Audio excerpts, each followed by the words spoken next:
Welcome to Make Your Wealth Work, the podcast where wealth becomes your greatest ally in achieving your dreams. There have to be many, many things running through the minds of clients and prospective clients when they decide to engage with myself or my firm or any financial coach. And I'm sure there are lots of things running through your minds, not the least of which is abject fear, because you're probably on the verge of saying to yourself, I have to decide that I'm going to be sick and tired of being sick and tired. I am tired of being in the same place that I've been year after year and decade after decade and making excuses for not having achieved the level of financial success that I feel that I'm entitled to, that I feel that I've worked hard to deserve, that I feel that I should have achieved after all these years of sweating and working and changing jobs and getting bonuses and getting increases and building my business. Why do I not have the net worth that I think that I should have had by now? And please let me reassure you, we are all in the same boat. The only difference maybe between where my net worth might be by the grace of God is just that I've got more years on the planet. It's not that I'm smarter. It's not that any financial coach is smarter. It may be that they took some principles that they were given, by the way, because there's nothing unique. They took some principles that they were given and they diligently put them into practice. And for me, I'm going to be terribly plain about this and say, yeah, I put them into practice because I was afraid of the alternative. I was afraid of poverty. I was afraid of getting to my 70s, 80s, and 90s and looking at my net worth and putting pennies together and trying to scrape dollars together and looking in the mirror and saying, wait a minute, I counseled clients for 30, 40, 50, 60 years about becoming better stewards of their own resources. And here I am, having not followed my own advice, having not followed the advice of the giants that came before me. So I know that's a terrible motivation for you to listen to, but maybe some of you identify with it. And I'm not concerned about 300 million Americans identifying with who I am and what I believe. What I believe doesn't matter. For your financial health and wealth, what you believe is what matters. And if I could scratch the surface with a few dozen or a few hundred people or a few thousand people over my lifetime, over my career time, and over the time of our agency, helping people, then that is about all we can expect. My wonderful and precious and blessed mentor, Nelson Nash, said, we want to reach the 10%. 10%. Now, that may not be 35 million people out of 350 million population. That may be 10% of the people who actually pay attention. And I don't know what that number is, and it doesn't matter. I'm here talking to you. And you only need to continue listening to me maybe because you're sick and tired of being sick and tired. And I'm sure that even we have been guilty of leading with product and leading with strategy and leading with model and leading with, this is what you should do. You should do what you decide to do. You should do what's best for yourself and your family and your business and your posterity. You should do what you decide is going to be in your best interest. And if we can help you along the way, we're happy to do that. Probably the most important thing that we can do with our clients is brainstorm with you and help you get to the real crux of the matter. Is the real crux of the matter the fact that you've got too much debt? Or is it the fact that your mindset allow you to get in that debt in the first place and continue to allow you to languish in that debt for a period of months, years, and decades? So the notion of getting sick and tired is looking at this pile of debt and saying, you know what? I don't want to do this anymore. This isn't working for me. And it doesn't matter whether you're a wage earner, a W-2 employee, or a business owner, because I have plenty of business owners who have wonderful hearts, who love their families, who love their employees, who love their customers, who love the business that they're in. And they're in the same position. I'm sick and tired of grossing this giant number and bringing a few pennies to the bottom line for myself and my family and my employees. I would love to be able to pay out quarterly bonuses, for example. But, for some reason, our business model isn't working. And so part of an engagement between ourselves and a client is typically going to involve those hard questions at the very beginning. Where is it that you really want to see yourself 3 years from now, 5 years from now? What is going to be different in the way that you prosecute that plan that is different than the way you've done it in the past 10 years, 20 years, 30 years, which has gotten you less than optimal results? So when we talk about the stages of IBC, it's really the stages of wealth creation. It's the stages of getting better. It's the stages of pulling yourselves out of the doldrums that you've been in and saying, I want to do something different. I'm sick and tired of being sick and tired. What are the stages? Well, first of all, we want to make sure that we protect what you have. Let's look at the protection elements in your financial life and find out if they are in place. We beat this old drum of wills and trusts and estate planning. And I'm not going to spend a lot of time on that right now, but it is something that you should consider. Who is going to get my stuff later on when I graduate? Under what circumstances? And what are the rules and conditions that I will lay down? Maybe that'll be part of my family constitution involving the financial aspects of my family, the financial assets, the financial wealth that's going to be passed down. How is that going to be passed down? That's part of the protection element. It's a very fundamental piece. Protection. How do I protect my paycheck? How do I protect my income going forward if I'm sick or hurt and can't work and can't produce income and revenue and profits for myself, my family, my business, the causes that I care about? This is all in the subject of protection. We have to talk about protection before we can go forward. Too many people want to hit that grand slam home run tomorrow when they haven't put the foundations in place, namely protection first. Now let's go to the next section, saving. You need to protect before you can save. You need to protect that income before you can save part of it. You need to save a piece of every dollar that you grow, that you bring to the bottom line.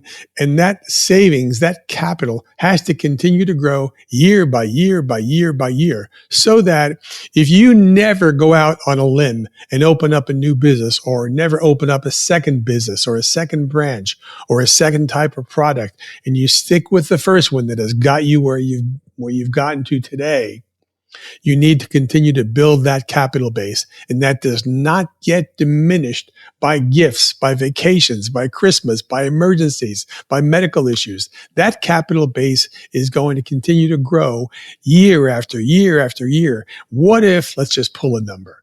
What if you only saved $30,000 a year? For some of you, that's an insignificant number. For some of you, it's a mountain. We're talking about concepts here. Don't get caught up with the numbers and where the decimal place is. What if you only save $30,000 a year for the next 20 years? That's $600,000 in an account someplace, not considering interest or earnings. $600,000. If you were sitting here today with $600,000, looking back in the past, what would you say about having $600,000 worth of capital? You'd probably say, I just won. I can now call myself a genius because I got past all the noise. I got past all the people who have 10 times as much and all the people who have nothing. For myself, I built up that $600,000 plus growth. Maybe it's triple that because of growth. Maybe it's not. It doesn't matter. What happened is you beat Parkinson's law. You got out of the doldrums. You stopped being lazy and making excuses for not being able to save that $30,000 a year, no matter what. That is net of all the gifts and Christmas and vacations and emergencies. So saving, capital creation has to happen before you can build true wealth. We talk about using the infinite banking concept, for example, to finance all our cars. And yes, I have not taken a car loan in over 20 years. I should say it this way. I haven't taken a car loan from a commercial bank in 20 years. I've taken a car loan from an insurance company using the capital inside my life insurance policy as collateral. And if others describe it differently, that's fine. This is the way I describe it. I am not borrowing from my policy. Let's get that straight. So many people say I'm borrowing from my policy and paying myself back. Not true. I'm borrowing from an insurance company. I'm using my policy as collateral. I'm paying the insurance company back the interest that it's charging me that may or may not deduct as a tax item. I'm paying the insurance company that interest that I owe them because they lent me their money out of their capital, out of their general fund. My insurance cash values were not touched. They were liened, they were collateralized, but they were not touched. So let's get back to the issue. I haven't borrowed from a commercial bank or lender or finance company or car loan company in over 20 years. I've taken loans against the values of my life insurance policies, and I call that my family banking system. Now, we call that recapturing debt. Did I make money on my cars? I absolutely did. Not because I made money because of the mechanism of borrowing and repaying. I made money because of the discipline of building up that capital while I was using that capital to collateralize a purchase. That is expense or debt recapture. There's a difference between debt recapture and wealth creation. The next level after protection, savings, and growth is wealth creation. Wealth creation, growth, expanding your system, becoming more entrepreneurial. I hate that word. Looking to other areas, other industries, other investments, other asset classes that you may not own today that you may want to own in the future. You may want to expand out to owning real estate, for example. And as you build up your capital base, you may use some or all of your capital to put down payments, to buy cash flowing, passive income creating real estate. In this case, you're using your banking system to create another asset. So now you've got two assets. You've got the capital that you've created in your system, in your life insurance policies, and you have the other assets, the other businesses that you're creating from nothing because you had access to capital that no one else can tell you yes or no. Only you can. So we're expanding our system and we're creating wealth because we're starting from the ground up: protection, savings, growth, wealth creation, expansion, generational wealth, capitalizing and making gifts to causes, churches, charities, ministries, missionaries, things and causes that we care about.